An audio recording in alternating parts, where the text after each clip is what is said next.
Good morning, Mario, and good morning. Oh, it's past the cutoff? Oh, it's way past. Okay.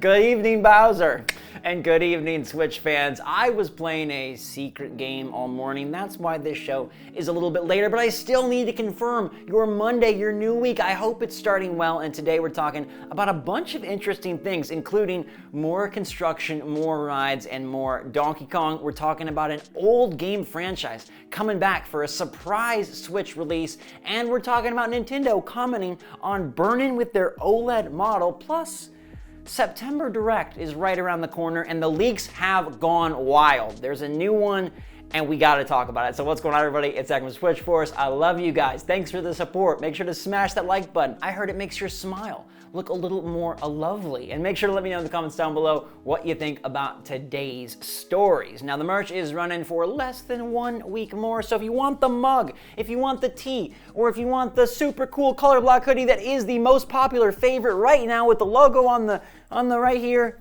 it's right there. And everybody that enters and orders, you still have a chance to win our big prize pack. Get on it. There's a link in the description. I encourage you to check it out. I want to check out Super Nintendo World. I'm a theme park aficionado, a connoisseur of Disney. I was just watching Behind the Attraction last night. Ugh, what a good show if you're hardcore. Nintendo teamed up with Universal and opened up Super Nintendo World. It's very Mario-centric, all right? They got Yoshi and Mario Kart.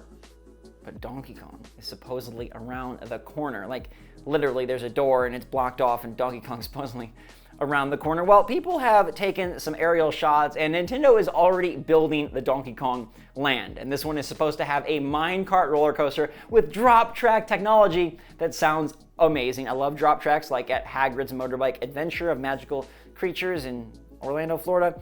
And I love Donkey Kong. The minecart levels are my favorite. There's even a forest background. So in case you thought they About Face changed plans and built a different roller coaster, no. There is a forest background that looks like it's straight out of Tropical Freeze.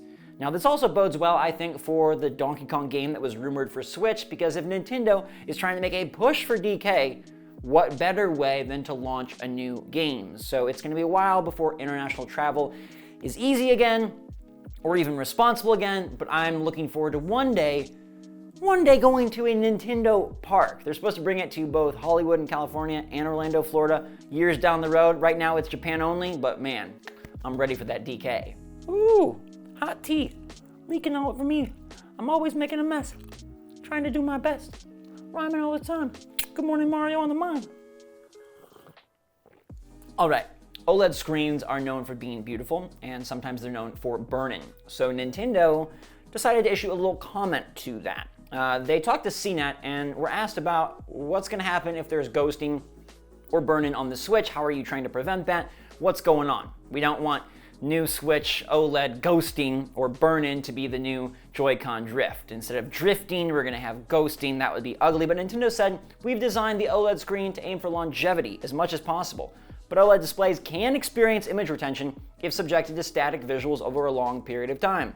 However, users can take preventative measures to preserve the screen by utilizing features included in the Nintendo Switch systems by default, such as auto brightness, function to prevent the screen from getting too bright, and the auto sleep function to go into auto sleep mode after short periods of time. Love the clarification there that auto sleep puts the Switch into auto sleep mode. Thank you, Nintendo. Basically, they're saying that they've tried their best to make sure this won't happen to these OLED screens, but it still could. So you probably shouldn't leave your screen on for a really long time.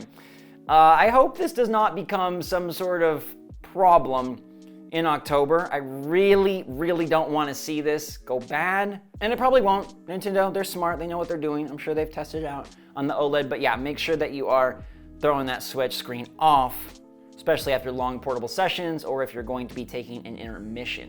The ratings boards are where it's at. This is how we find out about a lot of games, especially third-party titles, coming to Nintendo Switch. And apparently a new collection from Bandai Namco is right around the corner because .hack GU Last Recode was leaked on the ESRB saying that it's coming to Switch. Now this is a collection of .hack RPGs, and these are significant to me because I never played them. You never played them? How is that? Well, let me tell you. These are from an era when I would get magazines and obsess over the games inside. I would see boxes on store shelves and there really wasn't a lot of online video content to consume. So I saw a cool box art and I was like, I want to play that. I had my like Blockbuster summer membership where you could rent in and out as many games as you want on the PS2, but then I traded my PS2 for an Xbox because I wanted to play Star Wars and I wanted to play some tennis game and I wanted to play Halo, and I did all that, but then I didn't play .hack. But it was just a fun era when I would like look and get excited about a game when I knew very little about it. Now we know everything about games, right? There's infinite reviews, previews, videos, trailers, so much. You can just go on Twitter and learn exactly how good a game is. There's Metacritic and OpenCritic. Everybody on Twitter's a critic, but back in the day, games were much more mysterious. And there's some good parts of games being kind of an open book now, but I do miss the era where you're like, this seems like a magical adventure. And then it probably wasn't, but there was a chance it was, and you'd be super surprised. So .hack is probably gonna get announced at some point. This happened earlier in the year with Ni no Kuni, and then it got announced by Bandai, so I expect that to happen. I don't know. Any of you guys interested in this surprise for .hack GU Last Recode collection of 4 .hack games coming to Switch? Let me know in the comments down below. The hot tea is so good today. Man, with my wisdom teeth, I was just drinking cold stuff for the whole week. So good to be back with my Teizo Passion Tea. Anyhow, the September Direct is 1 month away. It's now August. If you didn't know that, man, you better flip that desk calendar. But this is their big show because it's going to leap us forward into 2022. And so I'm super excited for it. And apparently everybody else is, because all these leaks keep happening. All these leaks keep happening. But before we get any further in this segment, I just want to read you the leak from yesterday and see what you think. You tell me in the comments if you think it's true or false. We're gonna play a little game, all right? Ready, set, go. This one comes from 4chan, and it's leaking the entire September Direct.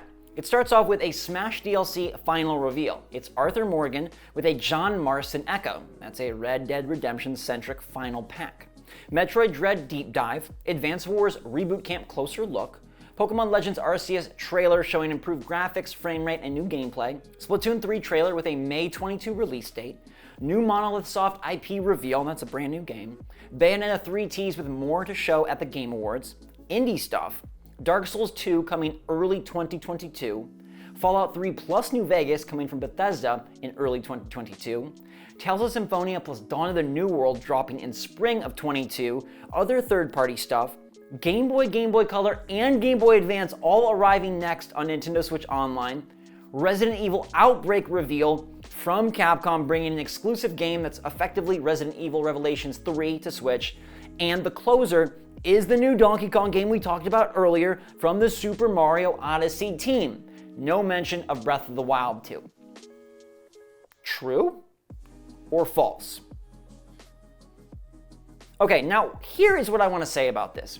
There's all of these leaks as everyone's getting really excited for what's next from Nintendo, right? E3 is in the rearview mirror, and what's ahead is, well, what should be ahead is the indie world, but the September Direct is the big kahuna. That's the one we're waiting for.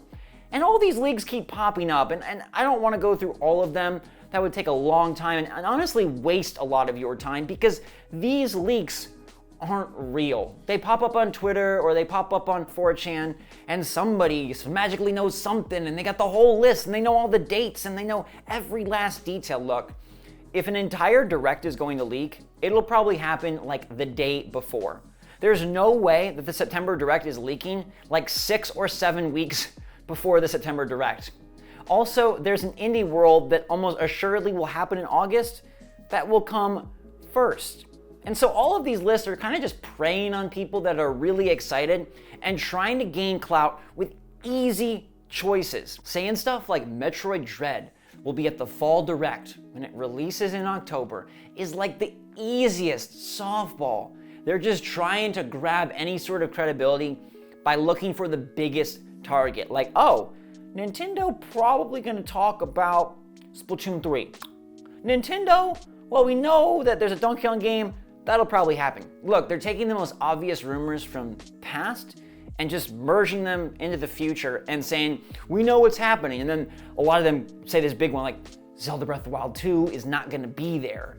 And it's like, oh, but no, not really, because they basically said they're targeting 2022. They don't even know if they can hit 2022. We just saw a new trailer in June. Why would they all of a sudden have another new trailer or a big gameplay presentation in September? These are just easy pudding shots, all right? They're just going for the most obvious things to hope that they hit.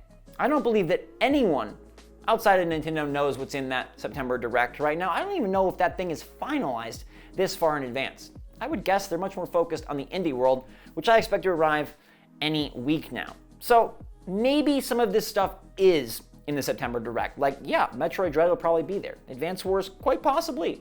Resident Evil Outbreak, I mean, Capcom is heavily rumored. Dust Golem is the leaker that talked about that, and he's always right on Resident Evil stuff. Super good record on Village. Donkey Kong game, that's been rumored by literally everyone.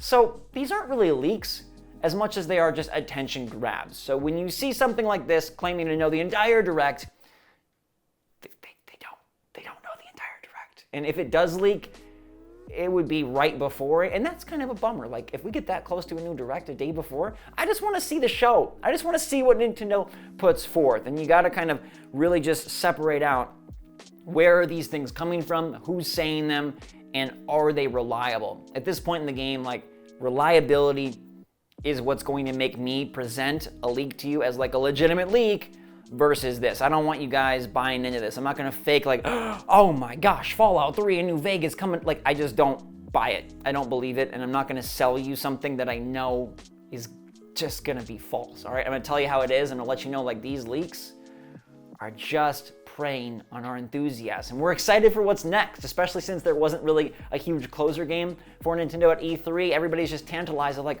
what's coming? When's the Pokemon Presents? When's Indie World? It'll be here. It'll be here, and I'm excited to check it out with you when it does. Let me know in the comments down below if you agree with me or if you disagree with me about the leaks. Either option's valid. I just want to hear it from you, all right? Now, I did hear from you on our community poll, which I post every evening on the community tab. This one says, do you go back to play updates and DLC for Switch games? Or once you're done with the main game, you're done? And I gave 3 options. 1 being, I love updates and DLC, it's fun to go back. 2 being kind of the opposite, I'm not a fan of updates or DLC. And 3, it really depends on how many months it's been since launch. Now, 64% of you, to my surprise, love updates and DLC. But it makes good sense. You're getting more value out of your game. You're getting more longevity. And I think I just have kind of like I bounce around a lot naturally as a person. And then being like a YouTube dude, like I bounce around a lot because I have to cover a bunch of different things. 9% said not a fan of updates or DLC. And 27% said it really depends on how many months. Like, if you're going to throw a big update shortly after when I'm still playing the game, I'm probably really eager to check it out. But if it's something that's like a year down the road, for me, my mind is so far in the future, and I got a little like anxiety, OCD thing going on. So one thing I hate is like trying to re-get yourself back into a game, and you're like, oh my God, I don't remember the controls exactly. Am I doing it right? This doesn't feel right. Is something wrong? I don't remember the story. I don't remember where I'm at. What was I supposed to be doing? Did I like this? Oh gosh, that is just a handful and a half. That is a headache for me.